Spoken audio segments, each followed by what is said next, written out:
Hi everybody and welcome to the next video.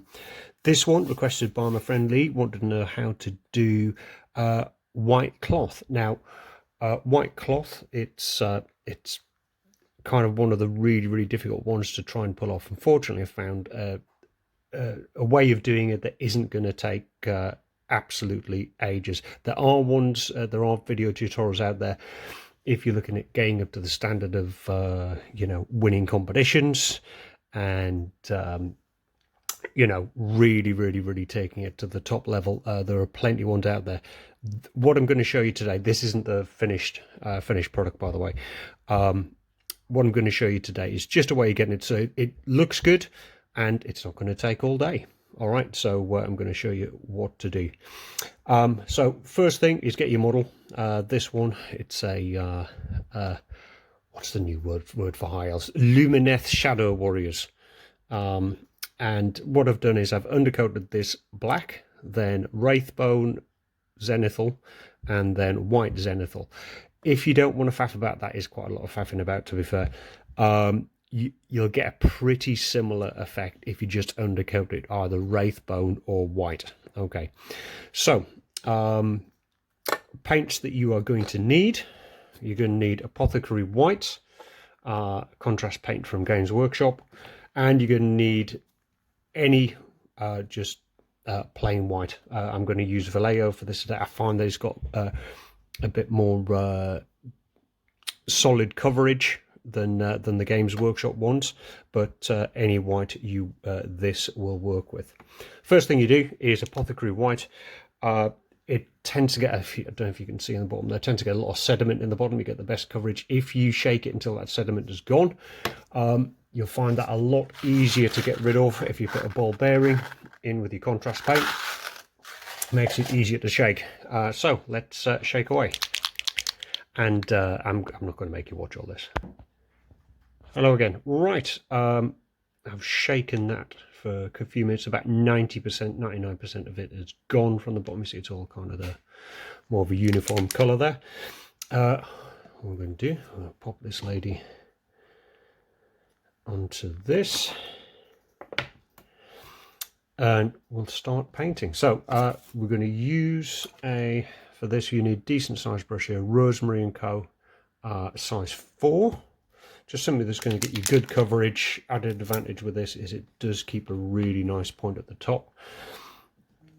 We're just going to paint this onto the, make sure it's not loaded too much. You do want a good coverage with this, but you don't want to absolutely hammer it. This does look quite dark grey on there, but it'll come up really nice when you put it over white.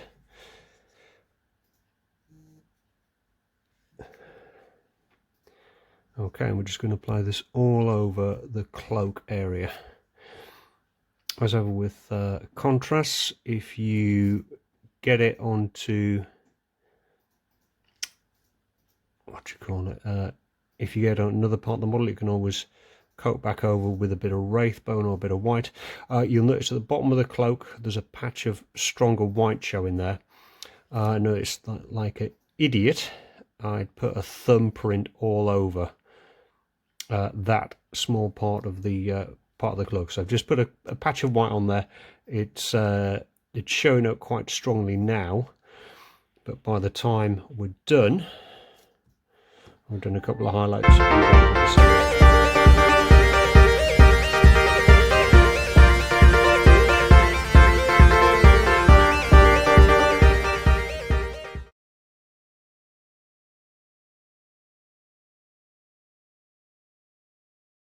Hello and welcome back. So you've seen it's rather radically transformed from last time we saw this lady.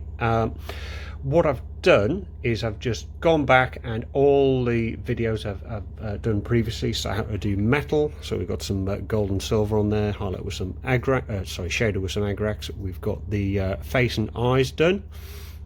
There you go, because it was looking like we obviously got the base done as well.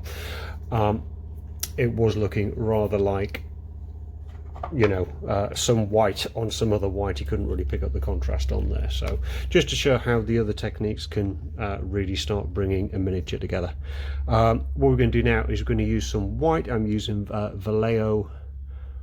Is that just white? Yeah, it's just called white. Squeeze a bit onto my wet palette, and we're going to start highlighting. And all I'm going to do on the back, if you've not tried highlighting before, so your wet palette, they can just help keep your paint fluid. We're going to use the side of the brush and just run it down each of the length of each of these folds here, just to get it where the light would be hitting.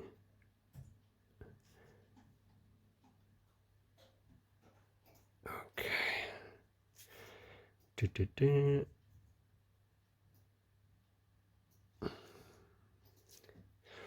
Okay, so that there, we've got quite a strong seam there. One thing you can do is where the two hit, the Apothecary White and the white highlight hit. What you can do is you can lick your brush if you're comfortable doing that. It's a bit Ming, but if you are comfortable doing it, you can just rub it down the side of it, and it helps blend that together a bit more, so you've got more of a smooth transition there. What I'm going to do is just carry on doing this, and yeah, I'm going to speed up the video to show you when how it looks when it's on. Piña colada alcohol sipping 너의 피부색처럼 dripping 지금 내 핸드폰에 비친 네 모습에 나는 tripping Piña colada alcohol sipping 너의 피부색처럼 dripping 지금 내 핸드폰에 비친 네 모습에 나는 tripping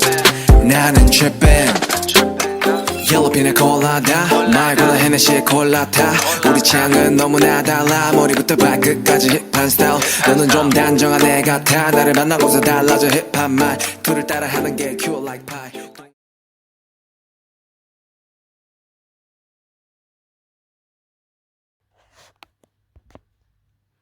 Okay, so highlighted just with the white onto the cloak, and you get a nice white cloth effect there. Looks I think it looks pretty good. The other thing you can do, other option you can do, is you can dry brush, which I'll show you just a quick technique for doing that. Okay, other way of doing it is on this one. It's a Pro Elf lineman from Blood Bowl. You can dry brush it too. So what we've got here is move this across. Got some more just the pure white. Gonna wipe most of the paint off there. Got to be really careful with this one. And just dry brush that down so it's hitting where the light would hit. Can be a bit more haphazard and a bit more grainy this, but it does tend to get the blending a bit more subtle. So got a couple of different techniques for that there.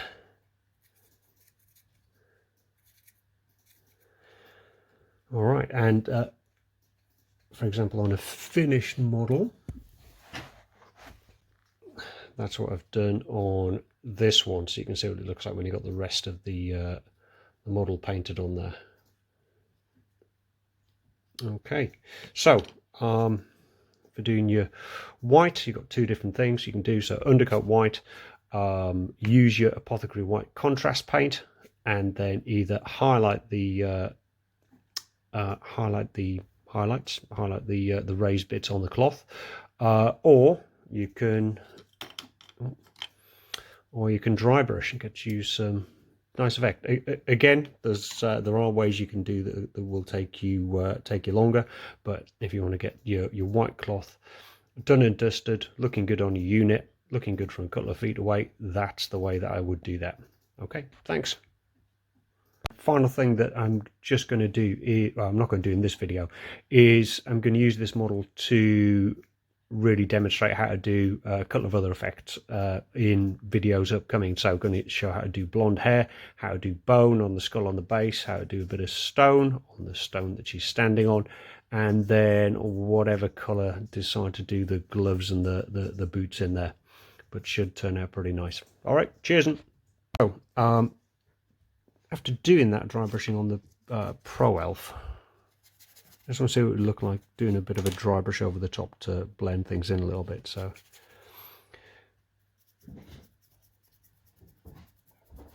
okay, it's actually blending everything in a lot nicer there.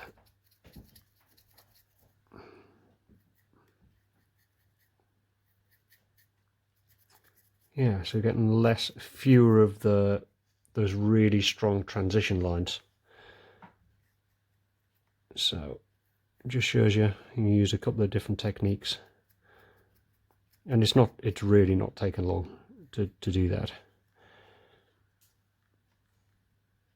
Yeah, it looks pretty cool. I like that. Okay, I'll add this in the video.